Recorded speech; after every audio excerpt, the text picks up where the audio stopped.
Hi friends, అందరికీ good evening. అందరు ఎలా ఉన్నారు? అందరు బాగున్నారా? అందరు బాగుండాలి, అందులో మేము ఉండాలి ఫ్రెండ్స్.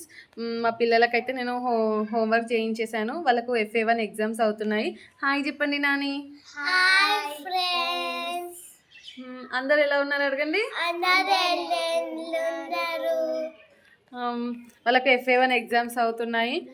వచ్చే వరకు అయితే 2 హోంవర్క్స్ పెండింగ్ ఉంటే హోంవర్క్స్ చేయించేశాను. ఇంకా వాళ్ళకు ఎగ్జామ్కి ఏమేమి ప్రిపరేషన్ చేయించాలో వాళ్ళ డైరీలో టీచర్ రాసి పంపించారు. ఇంకా అవైతే ప్రిపరేషన్ చేపిస్తున్నాను. ఇంకా మా చిన్నోడైతే ఏడుస్తున్నాడు. ఎందుకు ఏడుస్తున్నాడో మీరు చెప్పండి. ఎందుకు ఏడుస్తున్నావు నాని?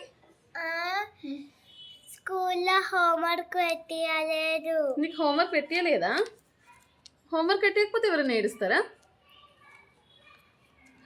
స్కూల్లో హోంవర్క్ పెట్టలేదంట ఫ్రెండ్స్. నేను వచ్చినప్పటి నుంచి మమ్మీ నాకు హోంవర్క్ పెట్టాలంటే ఆల్రెడీ ఇంగ్లీష్ హిందీ పెట్టించారు, మ్యాథ్స్ పెట్టలేదు. డైలీ వాడికి 3 హోంవర్క్స్. వాళ్ళకి యూకేజీ క్లాస్లో అదే అలవాటు. డైలీ వాడు పెట్టకపోయేసరికి వచ్చినప్పటి నుంచి అదే ఏడుస్తుంటు, నాకు ఒక హోంవర్క్ పెట్టియలే అని ఫ్రెండ్స్. మా పిల్లలతోనైతే ఈవినింగ్ ఇలా హోంవర్క్ వాళ్ళకి రాగానే ఫస్ట్ ఏదైనా స్నాక్స్ తినిపించేసి హోంవర్క్ చేయించేస్తా. ఇప్పుడైతే ఎగ్జామ్స్ ప్రిపరేషన్స్ చేపిస్తున్నాను ఫ్రెండ్స్. మీరు కూడా అంతేనా? మీ పిల్లలకు కూడా ఇలానే ప్రిపరేషన్ చేయిస్తారా? అయితే నాకు కామెంట్ చేయండి. Okay friends, bye. Please subscribe.